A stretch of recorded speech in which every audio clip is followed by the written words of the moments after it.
What is up, everyone? I am Joe DeHoyos. I am still Beyond the Woodline. Real quick before we get started, uh, those of you who do know, so those of you who don't know, I am with the Jevning Research Group, which is headed up and founded by William Jevning. The guy's had, man, close to 50 years in the Bigfoot world at this point. He was friends with two of the original guys, Rene Hendon and John Green. Those guys are like considered the pioneers of the Bigfoot world. He was friends with them when he was just a teenager. So, with that being said, if any of you guys or girls or gals would like to join in this search for this elusive creature, hit me up. Beyond.woodline@gmail.com. We'll get you started. We've got teams in New York State, Michigan, Ohio, Florida, Louisiana, Oklahoma, Oregon, California, New Mexico now, Maine, of course, here in Texas where I'm at, and I always forget a couple of states. I think Minnesota also.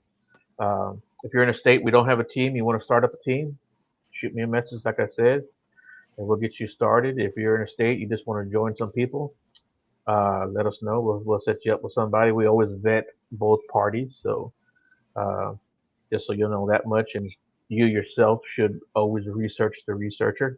Also, you just don't want to go out there with some crazy person, but I think we've done a very good job in that. So if you guys are interested, hit me up, and yeah, we'll get you guys started. Beyond.woodline@gmail.com.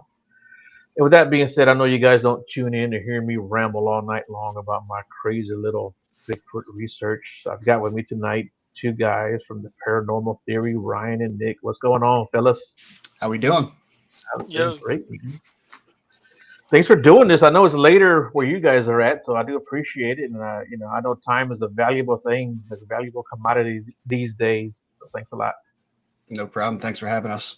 Yeah, man. So yeah, if you guys don't mind, why don't you give me a little bit about yourself and what got you started into this crazy field that we're in? And Ryan, if you want to go first. Yeah.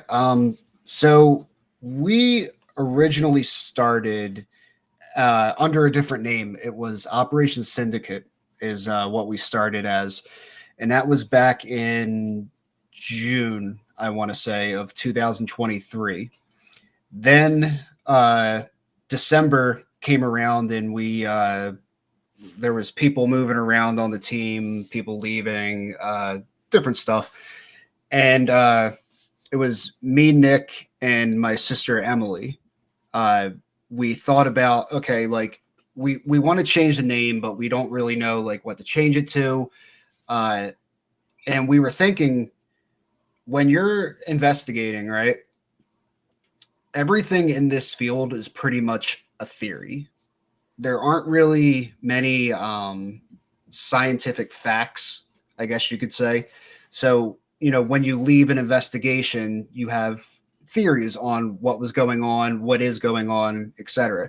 So we're like, all right, that's really cool. Like, let's tie that into something. And then honestly, the paranormal part, the reason we even picked paranormal was just for the YouTube algorithm. And it's true. Yeah. It was better than Operation Syndicate. Even Nick said, I remember before, he's like, you're gonna have someone who's into the paranormal, but if they see Operation Syndicate, they might not have any clue like Yeah. that's paranormal at all. Yeah. Prison gangs maybe, but yeah. Yeah, but Nick, tell them about like when we actually started, like how I reached out to a team in New Jersey, and they were basically kind of uh, jerks. so when we were originally spinning the idea of kind of starting a team or wanting to join into the paranormal on a more professional basis, um, Ryan started looking out to local teams that are around us. And unfortunately, like I kind of get it. I understand how a lot of teams are kind of standoffish because when you do these investigations, it's by yourself. Sometimes it's just your team and a security group on some locations, none at all. So you're kind of trusting the people around you to take care of, you know, your equipment, yourself, and the property that you're signing off on that you're not going to damage. So I understand when people are like, "Hey, can I join your team?" and hopefully they'll be respectful for what's going on. So we kind of got turned down by two of the local bigger teams. Pretty much blew us off, saying that we do private investigations, you guys only do public, so that's a whole different ball game. So unfortunately, not interested. So instead of wasting our time trying to find a team, me and Ryan kind of started a team between our friends, and his sister joined us, and a couple of close friends of ours did, and it took off real well and real fast. But for doing overnight stuff, late night stuff, the timing and availability was kind of hard for the big team that we had in the beginning. Right. And Yeah. I still remember the quote that big team in New Jersey gave me, and I hold it above my head all the time. Is you don't do what we do, and I was like, all right. But now I could say to them, and I'm not going to name them, but you don't do what we do. Right. Yeah. So yeah, comes around, man. Some teams or some people are so damn. I don't know, man. And like I said, I don't want to call anybody out either, but I've run into some people, and it's just like, we are doing the same damn thing. I don't care, what you want to call it, but we're all in the same team, really, and just be nice to each other. It just felt like gatekeeping. It is. I It is. just had some questions to ask, like where do I kind of where can I look or whatever, and Right. it was like, oh well, you don't do what we do.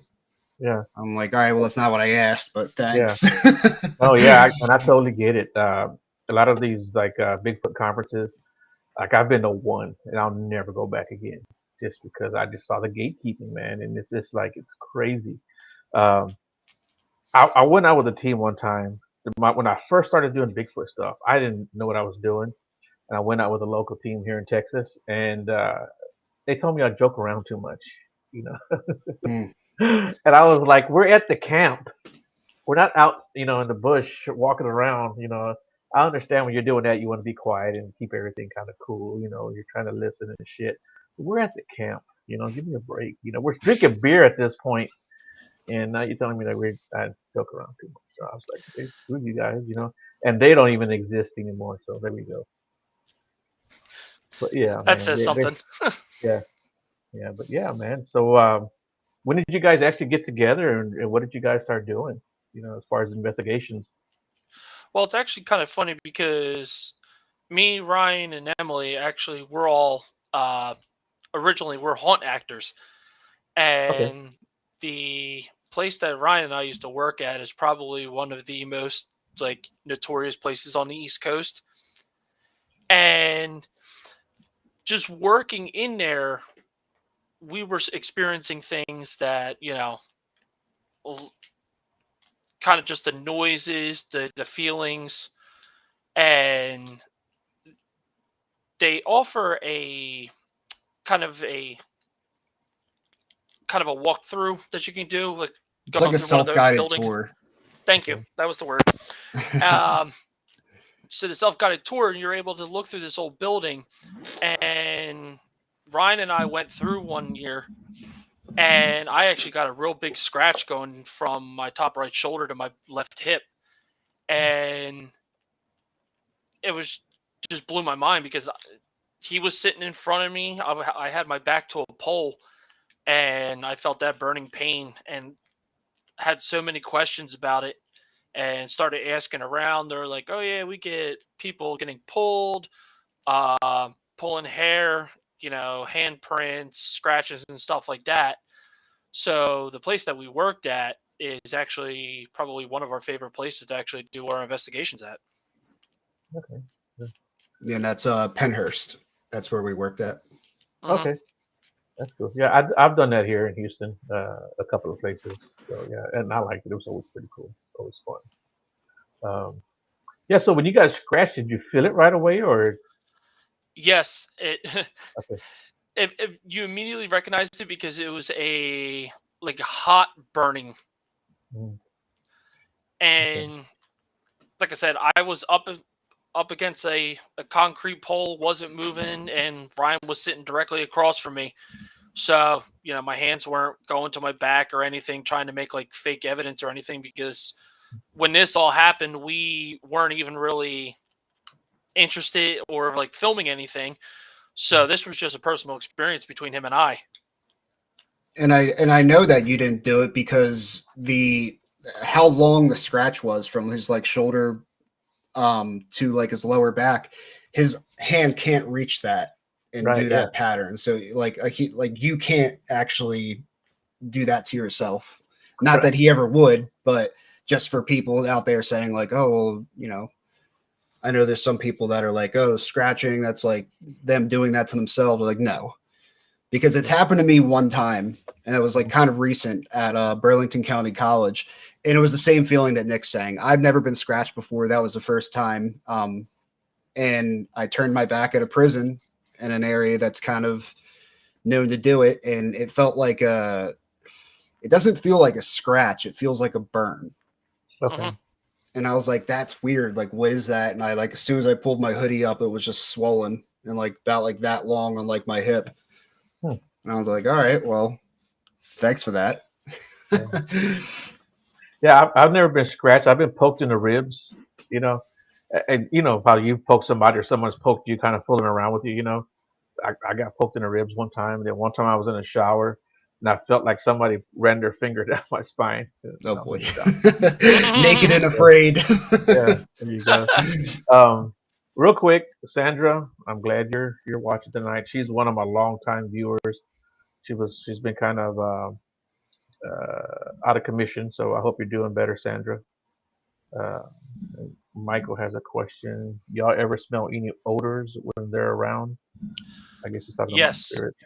Okay. So to kind of get into that, you do kind of smell. Kind of depends, because I've gotten like a tobacco smell. So like cigarettes or cigars, I've gotten them. We did the White Hill mansion, and we got a cologne, like perfumey smell down in the speakeasy they have. And I've done a location, like a personal location, before we started filming. I got a sulfur smell, and a lot of people say that's kind of like a darker manifestation. So you can smell certain smells depending on how potent the environment is, or where they kind of came from. And to any new investigators, do not wear cologne or perfume on an investigation. Yes, please don't. Yeah. Just deodorant. That's enough. I promise. Yeah. So, like, what's been a favorite place that y'all have investigated together? So my favorite is Pennhurst. It still is. Okay. And I think that's just because of the activity. Every time we go, there's always activity there.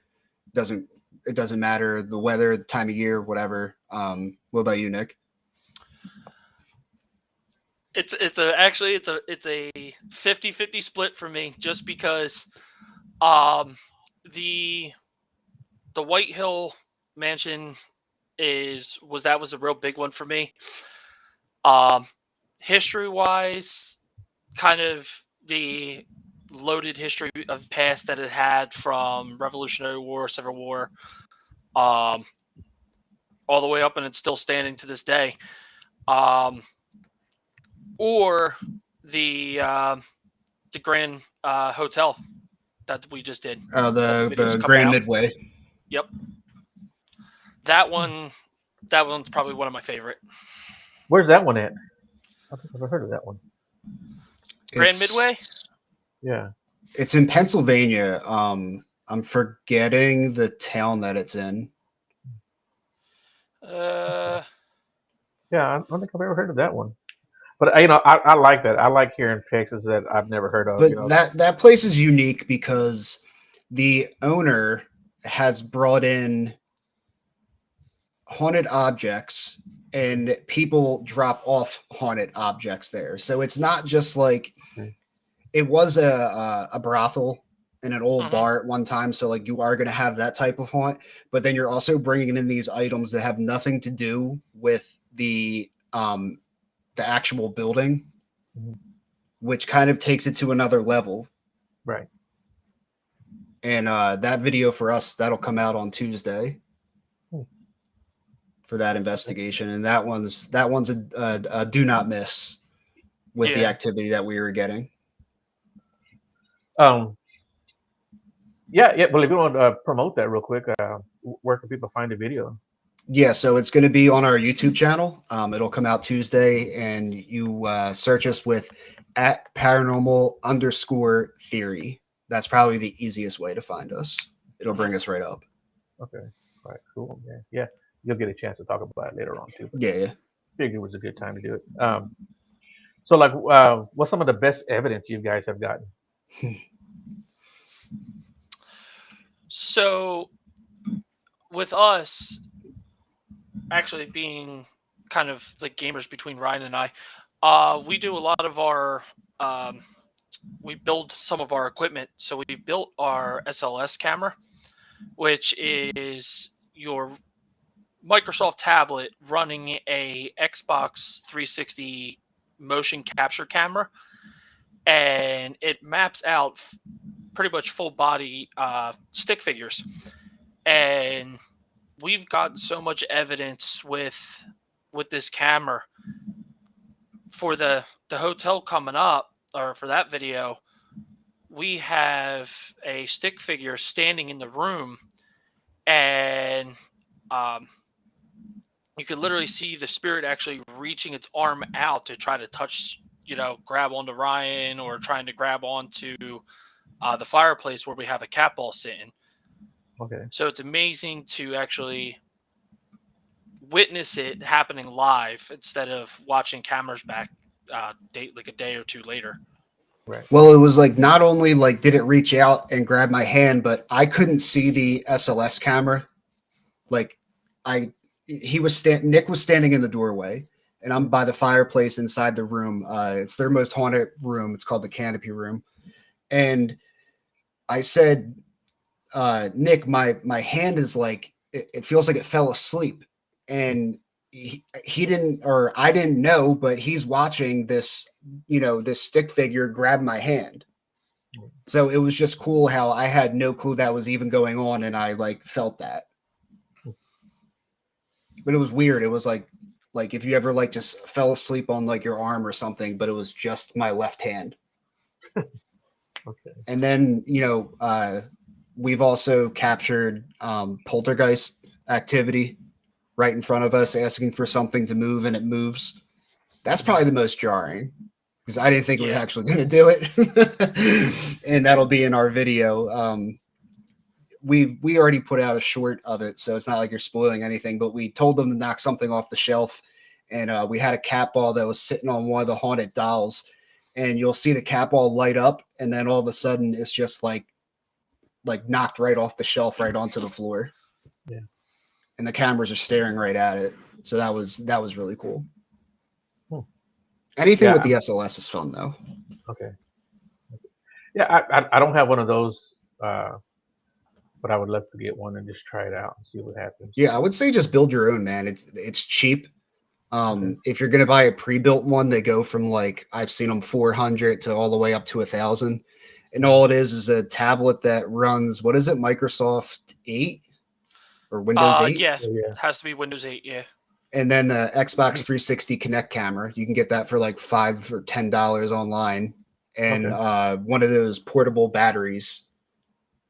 Mm-hmm. You just, like it was real simple wiring and all that. Yeah.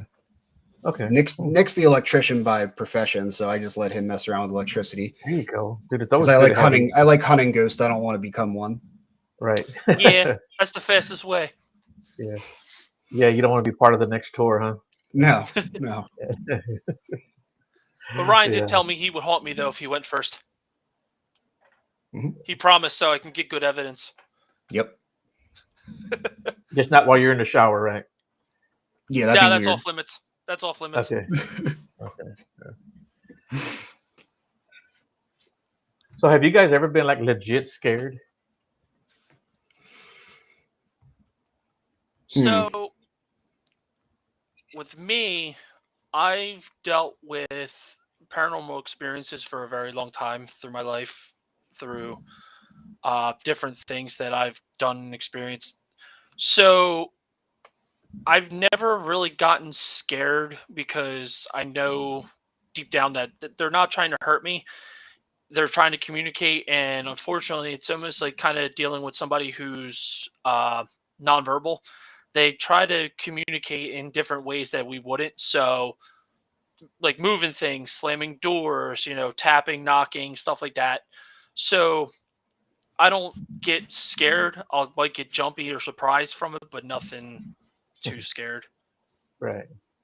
And I'm kind of on the same lines. Like I've been startled and all that, but I think I think it's two different things, right? Like in the moment, something can scare you, but then there's a difference between being scared and like fearing something. Because I think like even though you're scared, you'll still do it. If you fear something, you're not gonna do it. Yeah. So I mean, in this field, obviously, like scary things happen. Right. Yeah. And I mean, probably the one time I've been like the most startled was when we investigated Pennhurst and I was blindfolded and like zip tied to a chair. And then I asked, I'm like, because the cameras are running and we need good content. I'm like, do you remember me? Because we all used to work there. And as soon as I said that, the REM pod went off. I was like, oh God. And you're kind of helpless, How about the mirror that fell at Mid Orange? Oh yeah, okay. We did kind of get a little jumpy on that one. Yeah, so we did an investigation at Mid Orange Correctional. It's in New York, and we were collabing with two different content creators on that investigation, and we were downstairs underneath the cafeteria, and we're just kind of talking, setting up equipment, and this is when it always seems to happen. Like big things happen when you're not really paying attention or out looking for it, right? So we're all talking, and then all of a sudden there's just this crash that shakes the floor. And I mean, mind you, this whole building's just cement. And like for us to one, hear it that loud, and two, feel it, it was enough for me to like duck down because I thought like something was in the room was falling on us. So my first instinct is someone's breaking in, because that place is pretty notorious for break-ins. So we go up, we check, we don't see anyone or no sign of anyone trying to break in and all that kind of stuff. And in the video that we did, you'll see me go over towards, it was like, those mirrors that they set up on corners so you would know, like if you're about to walk into someone, they're like circle mirrors. Right. So it was the mirror, piece of the drywall, and like still some of the cement that was stuck to the arm, the mount. And I'm kind of kicking it, and I'm like, I don't know if that was it. So we're going around, and it wasn't until we were editing the footage that we noticed when we were taking the tour during the day, that mirror was never there on the floor. Mm-hmm. And it was in the middle of the room. So that thing must have been torn off the wall somehow and just slammed into the middle of the floor. And that's kind of what we think that noise was. It's the only thing I could think it was. Mm-hmm. But yeah, that was scary. Yeah, I imagine that would be too. Yeah, like the only time I've ever been like scared was when I woke up. It was like 2:30, 3 o'clock in the morning, and I saw a figure of a lady standing next to my bed. And I don't know how solid she was, but there's a window that she was standing in front of. I could see with the street light coming through. She was blocking that out. I knew it was a lady because I could see their dress. Yeah, if something wakes me up in the middle of the night like that, we're fighting. I don't care if you're oh a ghost yeah, or dude. not. So when she moved towards me, I threw a kick and I said, "Get back, motherfucker!" I did. I mean, that's exactly what I said, and and then she just disappeared. But I don't think she was trying to scare me as much as I, woke up there's somebody standing next to your bed. Yeah, that's the only time I've ever been like scared. And like I said, me and my family, we were all touched or poked at one time or another. We've all seen figures, moving around the house. Heard footsteps, doors open and closing. Um, yeah, even the dog would like run real quick to the room like he was looking for somebody or something. Yeah, Yeah, my that's cats will what. like stare at the ceiling or the wall and like nothing's there. And I'm kind of looking at them and I'm like, what are you looking at? Like, what's up there? So, what is your opinion on people who bring things home or say they bring things home? Has that ever happened to you guys? You can go ahead, So, Nick. all right. So, I have mainly for us is definitely like don't take anything from the site. Like even if like we're loud or if they say, hey, you want to take like a souvenir or something we found, oh, this doesn't really belong here, if you want to take it, go ahead. I still won't, just because you never know if a spirit is attached to it, good or bad. You never want to take that chance, and you don't want to ruin it for somebody else, because I mean you could remove a spirit from a building. Right. And so as far as I know, I've never brought anything home with me. I saw a medium once and they told me that I have like a little boy attachment that I got from Pennhurst. I've never experienced them. My sister has. And it seems like when I leave my apartment, he stays here. So he doesn't go with me. He just stays in this apartment. And he's like opened up doors and closed doors on my sister. Like I said, he doesn't do anything to me. So I told him, I'm like, as long as you don't bother me, you can stay here. But I've personally never experienced them. But that's just Right. a little story that I was told. Okay. Yeah. Yeah, like I've got these dolls behind me. They belong to a friend of mine. She sent them here, but they're haunted dolls, right? And I'm like, hey, y'all guys can hang out. Just don't be messing with me. Yeah, Yeah. and I know like you asked like what do you think about people who say they bring that Yeah. stuff with them? Mhm. Um, I think one, it depends on the person. There's Mhm. people that are a lot more open and susceptible to attachments, Mhm. Mm-hmm. and some of those attachments can only last days. Right. And then some of them, that are more malevolent because yeah, like it's rare, but it does happen. Uh, you need a professional to kind of rid those attachments. But I think it's more of a rare thing. I think some people kind of get in their own head Yeah. about like things going on. They'll be like, oh, well, I took a picture and there's like an orb when it's really like dust.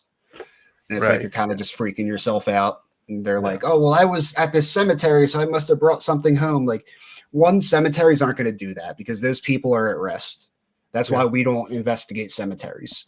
And that's I'm not gonna bother them.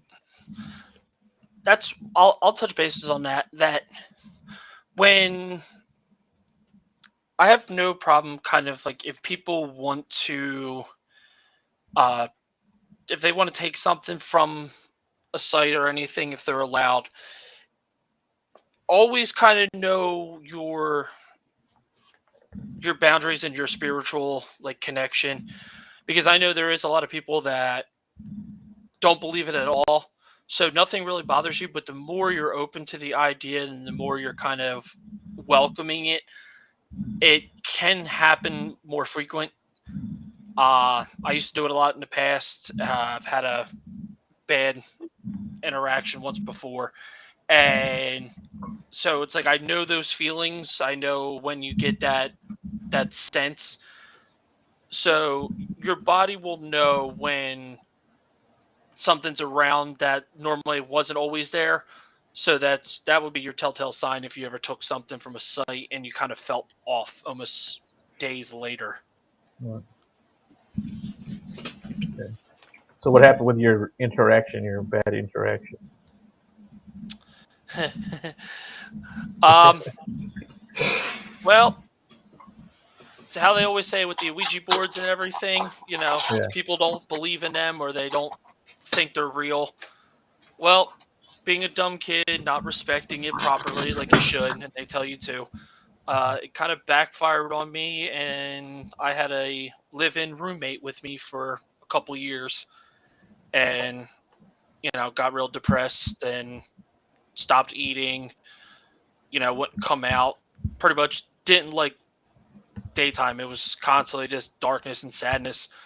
So I knew that something was kind of around me. So I actually had to uh, get it removed. Okay. Yeah. So that's I don't like to tell that story a lot because a lot of people kind of have like their speculations about it, which totally I understand and I respect it. Um, but that's why I don't really have the fear about where we go because I've already seen what horrible looks like. Right. So Yeah. going to places where I know there isn't any, they don't bother me. Yeah. So, what's your opinion on Ouija boards now? Extreme, extreme with the utmost respect. Follow the instructions of what they say. You know, have there's so many rules about it. One person asks the questions and that's all. Be polite. Ask the board. Like, is anybody here? Would you like to talk? And then when you're done, you should always close your board by going around the board and going to goodbye. And then everybody releases their hand off the flanchette, and that's how you close your Ouija board properly. So, what do you think the difference in that and doing the Estes method, messing with the spirit box, using the pendulum, EVP sessions? What's the difference? I think that it's more of a direct connection compared to just being in the area of something like that. Okay. So because you're actually connected to the Ouija board, um, I think you're channeling directly into it compared to using like the Estes method where you were just listening to it. Okay. Yeah, so I think like piggybacking off what he said, and I know we both kind of have the same idea about this is a Ouija board by itself is not dangerous. It's when you put your energy into that board is when it can become dangerous. And that's what he's saying the difference is because you're using your personal energy in direct contact with that board, where a spirit box or a pendulum is you're just asking a question and you're listening. So I think it has more to do with your energy and your intent when it comes to a Ouija board compared to like a spirit box session. Yeah. Right. Plus, you can't really mess. I mean, you can, but you can't really mess a spirit box session up. Yeah. Where a Ouija board, like you can, and I know it happens a lot, like to kids where they're like messing around with it, and then their mom calls them for dinner, and they just stop. And now it's like, okay, now you have an open portal or gateway or whatever to anything that wants to come in there. And that's why, like, if I ever use a Ouija board, it's only with Nick. It's the only time I've ever used them. Mhm. And I've had people ask me, like, should I? And I always say no. Yeah. Yeah, I don't fool with them, even though I have two right behind me actually on the floor. But I don't. I just don't fool with them. And I think Nick probably said it the best that I've heard so far was that it's actually almost like a direct connection, right? Mhm. And yeah, and I think that's right on the money right there. Um, yeah, where I live at now, my neighbor like last year I saw him at the grocery store. We never talk. I mean, other than hi and bye and small talk, whatever. Um, I saw him at the grocery store. We're just talking about this place, and he's like, hey, I don't know if I should tell you something, and I'm like, tell me what? He goes, oh, you know what? Never mind. I'm not going to say anything. I said, well, it's too late, man. You got to Yeah, say it's it the now. worst. You can't do Yeah. that. And he's like, well, the people that used to live there before you, they used to always hold seances, And he goes, they used to always like invite me and stuff over, but I would never go. And he's like, did anything weird ever happen there? I said, either they knew what they were doing and they closed it properly, or they didn't know what they were doing and didn't open anything to begin with.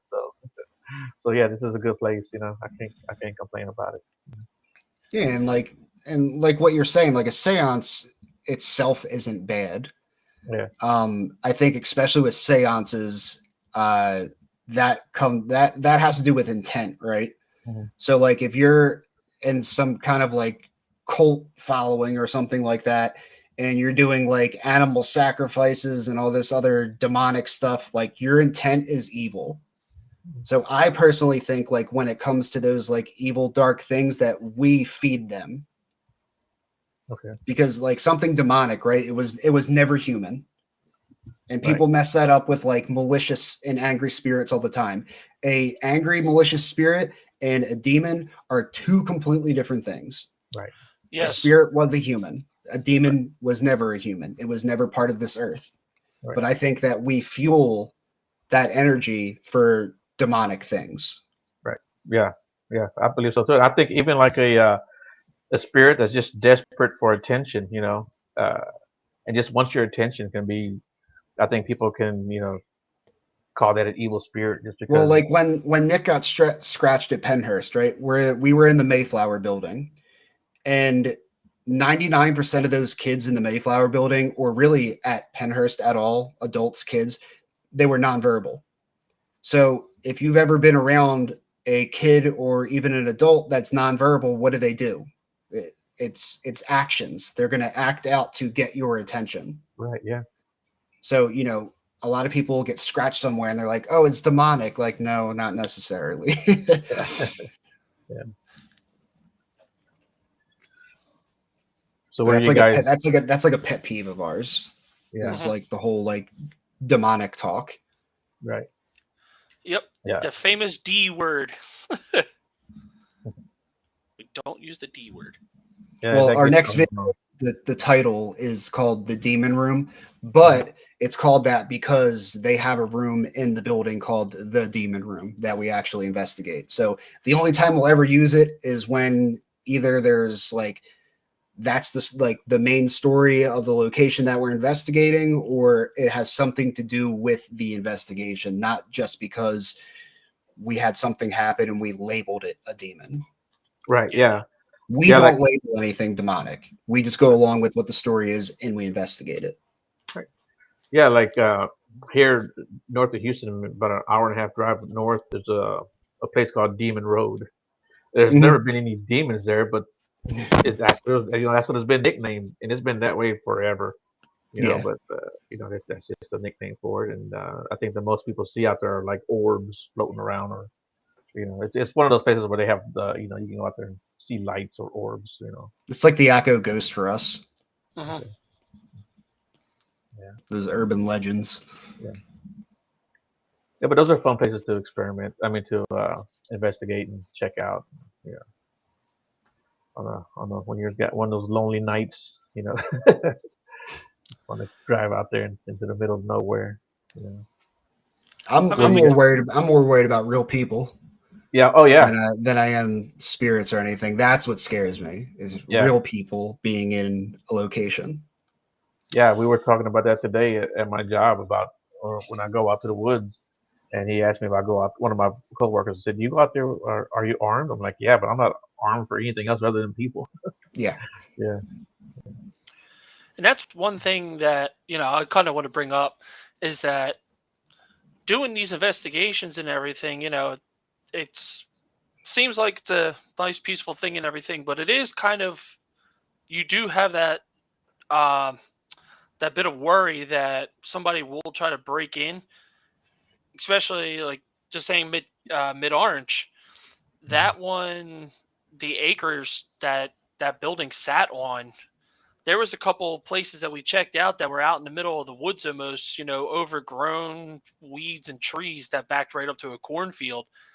And it would be a perfect place for like homeless people to come Yeah. in and get out of the elements for a night. So when we're hearing noises and everything, you kind of got to worry about that if it actually is either an animal, someone, and then you start thinking paranormal. So Yeah. always, be cautious when you're doing the investigations, even though that you do pay for them and have people on site. Always keep your wits about you and make sure that you guys are safe and everything like that. Yeah, that's a good tip. I've actually known people who who left investigations because other people showed up, Hmm. that weren't supposed to be there. Yeah, and they actually were like, they were homeless, and they're looking for a place to stay the night. You also got to watch too because they are old buildings. I mean, old abandoned buildings. So these police places do kind of keep track and make sure they're safe and you're allowed to go in them and everything. But there's still stuff that could happen. Floors are weak, concrete steps. Stuff like that could always break. So I mean, there's always a little bit of caution you got to worry about. So what do you guys have coming up next as far as investigations go? We're talking about a couple locations. We're trying to figure out what we want to do. Because we're just working. My sister, who's on the team, also she's in nursing school, so that's why she hasn't been on the past couple investigations that we've been on. So we're trying to get her out there, and then also, Nick has a personal life, so. But it's going to be soon because we try to put a video out every 2 weeks. We have a location that we can do. We're just kind of testing the waters to see what we're going to do next. You have an idea of, or do you want to say? You don't have to say. What you're looking at. So it's either going to be returning to an old investigation that we've done already, because when we went the first time, we felt like we weren't getting the activity that I don't want to say should have, because spirits aren't there for your entertainment, but it was just someone who was with us felt like it was throwing off the whole vibe. Right. I don't know. It's really hard to explain unless you've been with someone where you feel like the spirits aren't communicating because something's going on. Right. Yeah. So like Ryan was saying how your intent, when you're doing the Ouija boards and stuff like that, we also came kind of coming up with the theory as well that however you act during an investigation and your energy that you bring in is kind of what you attract. So certain things might actually push them away from you so they won't actually interact. Mm-hmm. So when we're using our recorders, we'll get voices, but they sound like they're so far away from us. Right. So that I'm kind of coming to that conclusion that if you're not at peace and having a good time almost, you're really not going to get a lot. So I think that's kind of what happened on some of those locations as Ryan's referring to. So let me ask you guys this: would you guys ever take a skeptic with you, whether a friend, family, coworker, and they say, you know what, I don't believe in this stuff, but I'll go with you? Okay. They're my favorite. Yeah. and in this field, if you are going to be, I don't want to say it like that not to put any investigators down or anything, but if you're going to be in this field, you have to come at it with a little bit of skepticism too, because not everything that happens is paranormal, right? So you want to use, if something happens, you want to use logic and science. If those two things don't make sense, then you probably have pretty good paranormal evidence. Right. Yeah, and it's funny because actually a lot of our team, what they'll do, they'll actually look to me to actually find out if it was paranormal or not, because I work, like Ryan said, I'm an electrician. So I work in old buildings, new construction. So hearing buildings swell and shrink through, a cold winter night, and then it gets warm in the morning and vice versa. I've heard buildings pop and crack and people think that it's paranormal. I'm like, nope, that's happened probably about 5 times since we've been sitting here. I'm like, that's not paranormal. That's a building moving. Yeah. And I've heard, water going through pipes, popping and cracking. So I've debunked a lot of our noises like that by just being in my field that I'm in. Yeah. Also, even like the walkie-talkies, using them around a REM pod. Yep. Like if you use a walkie, it's going to set the REM pod off. So Yeah. I think it's like knowing those little things, but that comes with experience, right?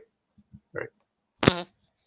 But then it's also about like, not trying to frame that as paranormal just to put it online. Yeah. But I feel like that's like a whole different discussion of like people kind of doing that. Yeah. Maybe they don't know, maybe they do. I don't know. Yeah. And that's fair because coming from the Bigfoot world, I see that too, where someone hears a branch snap. Oh, that's Bigfoot, right? Somebody hears something falls, right? That's Bigfoot. I mean, pine cones fall all the damn time. Uh, but and some people just don't know that. And they want to say, well, look, this pine cone fell out, fell out of the tree or came flying at me. I'm like, okay, it's I don't know. I think people just need to be a little bit more careful with their evidence, or at least be aware of what they're hearing or seeing. Uh, people who haven't never heard a fox scream, it can be the Yeah. craziest thing you've ever heard. It's crazy when you hear a fox scream. I've heard owls that straight up sound like a chimpanzee. I mean, you would think it's a chimpanzee. Do you When ever I hear? Do first, you ever hear a raccoon? yeah, I didn't yeah, think they man, ever sound. They sound like bears. I didn't never yeah, thought they sounded like that. yeah. Um, I Yeah. heard. You ever hear a deer scream Oh yeah, when when they it's bleat. Yeah, yeah. yeah, yeah. Rabbits too. Oh Mhm. You ever yeah. heard of rabbits? Yes, yeah, it's a crazy sound. Those little squeals they make. When they're dying. You Hmm. know. But yeah, I heard the first time I heard an owl scream like that. I was like, "What the hell is this?" And I was sending it to all my friends, like hunters and stuff. People I knew that were hunters. They were like, "I've never heard that before." I'm like, "Okay, I got something." My best friend is an avid hunter. He's been hunting since he was a freaking little kid, right? I said, "Let me send it to him because he's like the biggest skeptic about Bigfoot, right?" I sent it to him. He listened to it. He's like, "Oh, that's an owl," just like that. I'm like, "How do you know that's an owl?" He calls his wife over. "Hey, come here, check this out. Listen to this." He plays it. She's, "Oh yeah, that's an owl."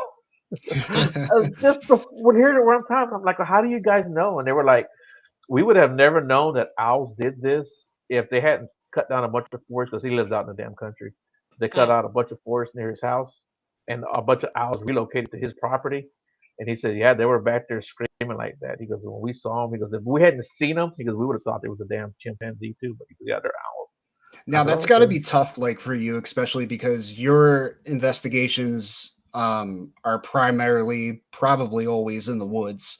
Yeah, So you're always going to have those kind of noises and cracks and all that compared to us where it's like inside an abandoned building and it's like animals do get in there. right. We have like a funny story about a bat before at Hillview Manor, Yeah, but Hmm. we've heard like animals like running in the ceiling and all that and all that. But yeah, that's got to be tough, like investigating in the woods. yeah, yeah. It is sometimes, but I've gotten a lot better at it, and I've been doing it for man going on 12 years. So, and I'll even tell you right now, I don't know everything. So, And Well, that's but Nick, it's tell him that's the one. tell him the story about the bat at what happened with Hillview. the bat. So this was probably our second or third like big investigation that we all went on. So we didn't really have all the equipment. We had one or two cameras. So we had Emily in the front of us who she had her flashlight. Ryan was behind her with the camera looking through the little video camera screen, and I'm just walking behind them carrying stuff. Emily walks around the corner and she screams bloody murder. I mean, full panic, like drop to the ground. Ryan sees it and he kind of falls back and like hits the wall. He kind of freaks. I'm ready to fight the world because I don't know what it is because I see two people in front of me panicking. So I'm literally up against the wall like this and kind of panicking. My ribs are hurting because I tightened up so quick in a panic. I'm just like, oh God. And she's like, it was a bat. We're like, we don't see a bat. And then here comes this little bat go flying right past our heads. I'm like, oh, there's your bat. Yeah, because the only thing I could see was out of that little IR screen because it was pitch black. Right. Yeah. And, she freaks out in front of me, turning a corner, and I haven't turned the corner yet, so I can't even see what she's screaming at, and that scares me. And then it was just funny. But in the video, yeah, she's like, there's a bat, and you hear Nick say there's not a bat, and then like this little bat just comes diving right at the screen. She did it twice that night. Yep. With the bat? Yep. Mm-hmm. Oh, that's funny. Yeah, we were out one night, and it was me, Kimbo, Walter, Carl, and another friend of ours. And we were at camp, we were getting ready to turn in for the night, and we had just cooked some a pork loin, and we had just eaten dinner. And Walter gets up, and he goes to the table, the big plastic table, to get another plate. And I see him jump like this. He jumps back, and underneath the table, there's a big ass possum. And it was so funny because when Walter jumped like that, the possum did like that too, and they both went opposite directions. They both did the same thing and went opposite directions, like a Scooby-Doo Scared cartoon. both of them. It was funny, man. They were both standing like that. And it's funny because anytime like we go to a place where they have a lot of bats, they always tell you like keep your flashlight low. Mm-hmm. So because if you go like that, a lot of the times they just dive at it. Right, yeah. So we're at Pennhurst, and we go into the Quaker basement, and Nick's a little bit in front of me, and he had the IR camera so he can see, and all I have is a flashlight, and I'm kind of pointing it at the ground, making sure I'm walking, the right way and not tripping over anything. And Nick goes like, oh yeah, look at that little bat. And I totally forgot that I had a flashlight. I go like this with the flashlight, and this little poor bat's hanging upside down, just like eyes are wide open, just the beams right in its eyes. I felt so bad. That poor little bat was like, oh look, people are finally coming down to see me. That's funny. It was just funny. The light right up. As soon as I moved the light, boom, right in the bat's eyes. Honestly, I don't have any hair for them to get tangled up in. And you gotta have some fun investigating, though. It doesn't have to be 100% serious all the time. Yeah. That's one of the things I like about doing the Bigfoot thing. We always guarantee we're going to eat good at night, whether it's steak or pork corn or something. So that's one of the things I like about doing that. I mean, we've had some quiet, slow nights. Mm-hmm. That's for sure. Yeah. But that's how you know like the people doing it are like genuinely doing it though, right? Because you'll see a lot of content creators, especially on YouTube now. It seems like internet personalities want to also do the paranormal stuff. I've kind of like noticed that more. Yeah. Where it's like I wouldn't so much call them paranormal investigators, but they're like internet personalities or just content creators or public figures. Yeah. As you call them. But yeah, I mean, people will be like, have you seen like a chair being thrown or something like that? I'm like, no. Can those things happen? Yeah, but they're like super rare to ever catch on camera. But the stuff you see on like on TV and in the movies, like that's not how it is. Right. Yeah. Like I said, man, I've been doing this for 12 years, right? Doing the Bigfoot research stuff for 12 years, and I've only got a handful of stories, But I think that's what makes those stories like so good though, right? Yeah. Because you've done it for that long, and like this has only happened like one time, and like we captured this. Like that's what makes the evidence so good. Right. Yeah, I've got about 10 or 12 decent stories, and out of those 10 or 12, 3 or 4 of them were actually like really good, the kind of stuff that people want to sit around and listen to. Yeah. But for the most part, when we're out there Bigfooting, I mean, you're almost guaranteed you're going to be sitting out there camping. That's about it, Yeah, if you go out walking through the woods, you're probably not going to catch anything or hear anything, But now, are there a lot of Bigfoot content creators? Yes, there is, and I've got my opinions about some of them, and I think a lot of what's being put out there now is it really authentic, or genuine, or coming from a good place, But there are, yeah, and you just gotta, you know, pick and choose. That's like the paranormal videos that people post and they scream when a REM pod goes off. Like, you don't have to scream. Right. Like, that's something like that we always promise people, is like, we will never overreact to something. Right. Like, how we react is genuine. Right. Yeah. We've had the music box go off all the time. We've had REM pods go off all the time. I don't think there's ever really been I've never seen like Nick yell or scream. No. I've gotten loud a couple times, but not like these videos that people post. Let me just put it that way. That I think the evidence might be real, but it's an overreaction, and it just doesn't seem genuine to me. Some people like that, though. Yeah, I think people like it to either watch it or people like to do it. It's an overreaction. I think it's an exaggerated reaction too. Really. Yeah. Yeah. Well, cool beans, man. You guys have been here an hour already, believe it or not. You guys want to tell people how to find you and how to contact you if you want to give out contact information, or let them know what's coming up, events you've got going on?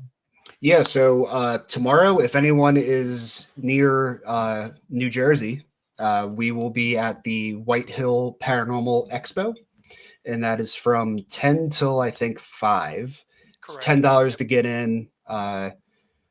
All the money goes to White Hill to preserve the mansion. That mansion's over 300 years old, so it's older than the country.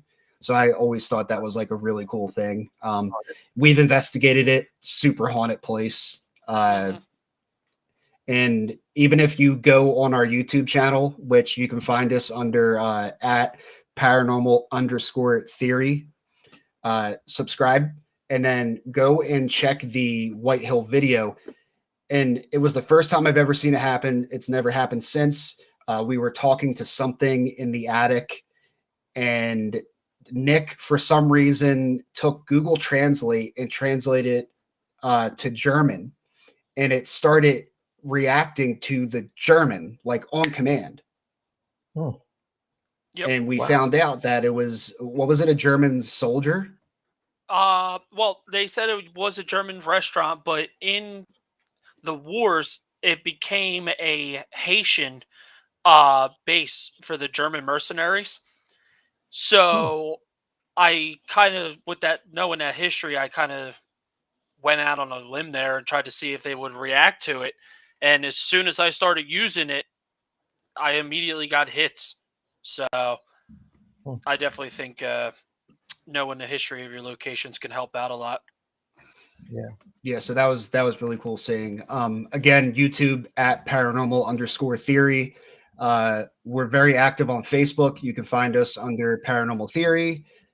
We have an Instagram, which is paranormal.theory. And then you can also find us on TikTok, Paranormal Theory. And those are our most used socials. But yeah, all of our full-length videos get put to YouTube. That is our primary source of our investigations. We got the Patreon too, right?